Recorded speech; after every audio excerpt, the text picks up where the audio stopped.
So you may or may not have seen a recent video of mine listing my 10 creepiest missions in Mass Effect, and for those of you who haven't, we'll link it at the end of the video and the description below. Self-promoting plug, there you go. And of course, I had to do a counterpart list for the Dragon Age series.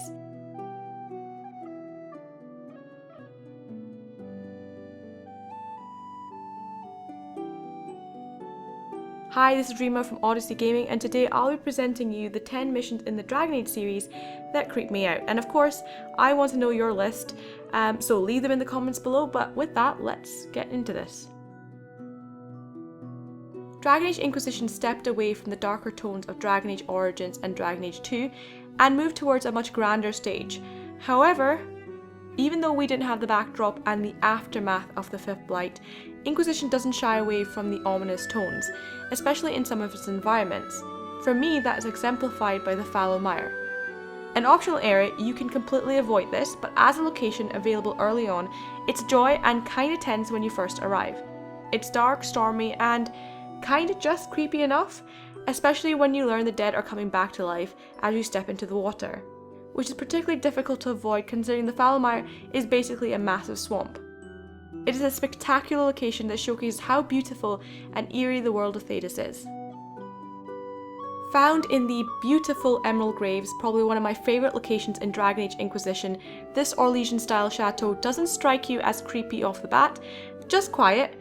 However, as you investigate further, you start to gather that something is off, and that this place isn't as abandoned as it seems.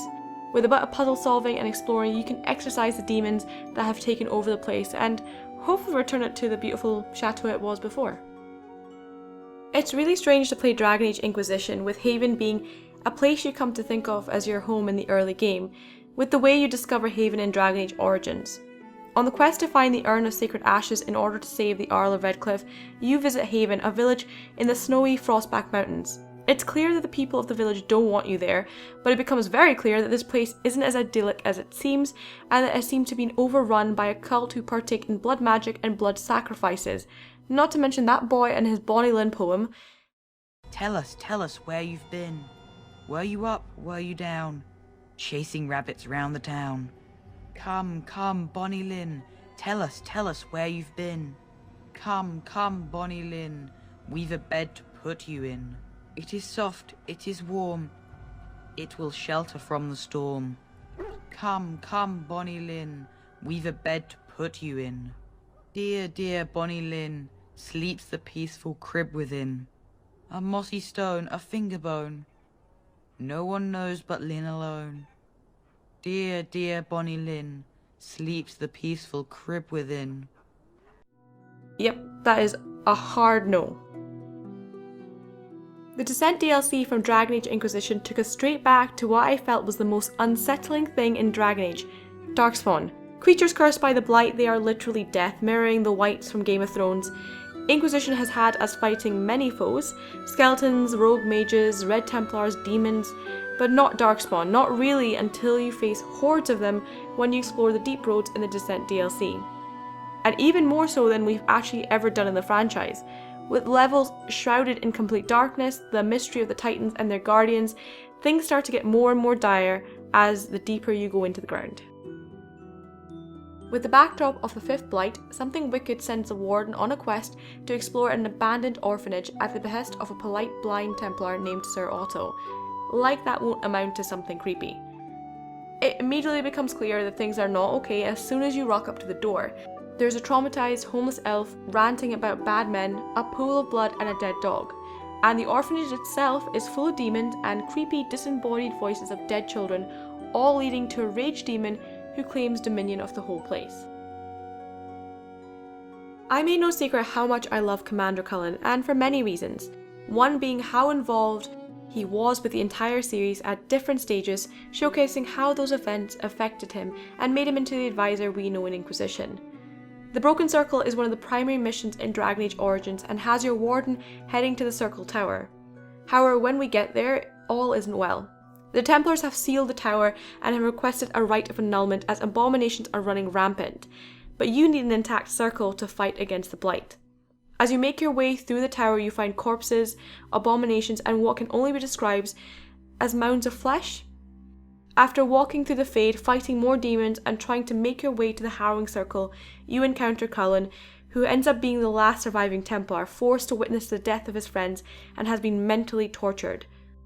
Seeing this and speaking to him during those events allows you to see why he has a heavy distrust in magic and mages, and makes you understand what heavy toll magic can take.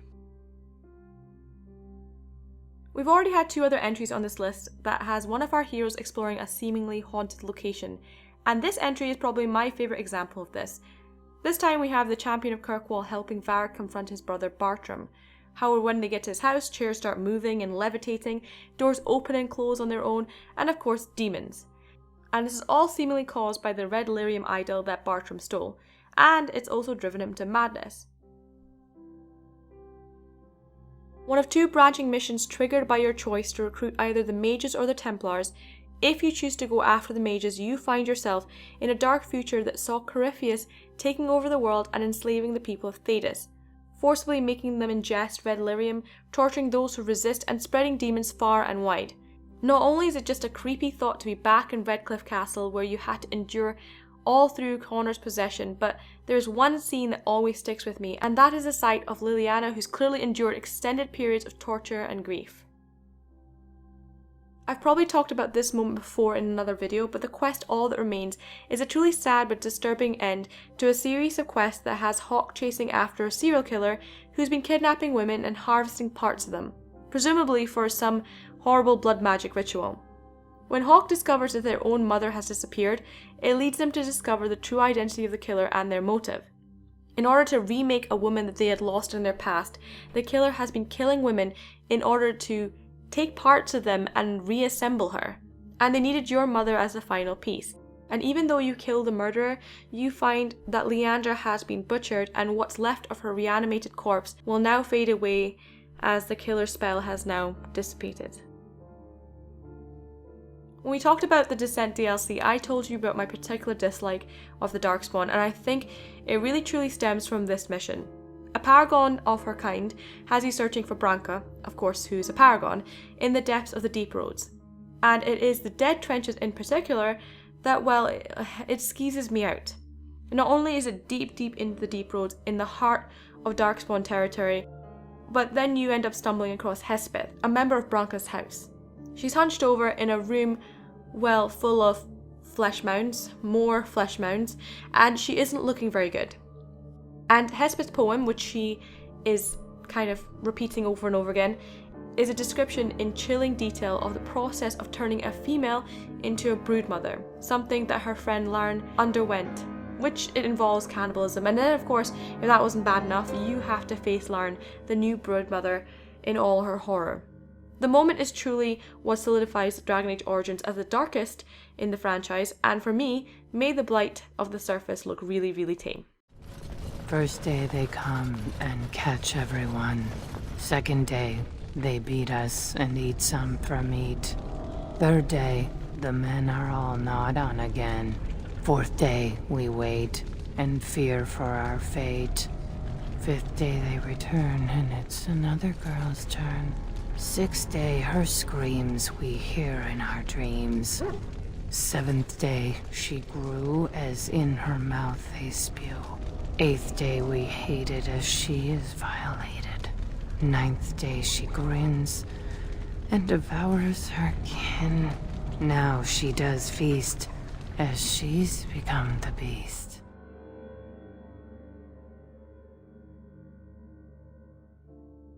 So those are the 10 missions in the Dragon Age series that full on creep me out, with some of them still giving me chills to this day. Thank you very, very much, Hespeth. But as with my similar Mass Effect list, I'd be curious to know whether you guys agree. Let me know in the comments below what Dragon Age missions were weird enough to freak you out and why. And if you like this video, please like and subscribe, and please share this video to help the channel grow, and make sure to hit that bell icon to stay up to date with all our latest videos, especially with E3 2019 right around the corner. And with that, thank you, and I will see you next time.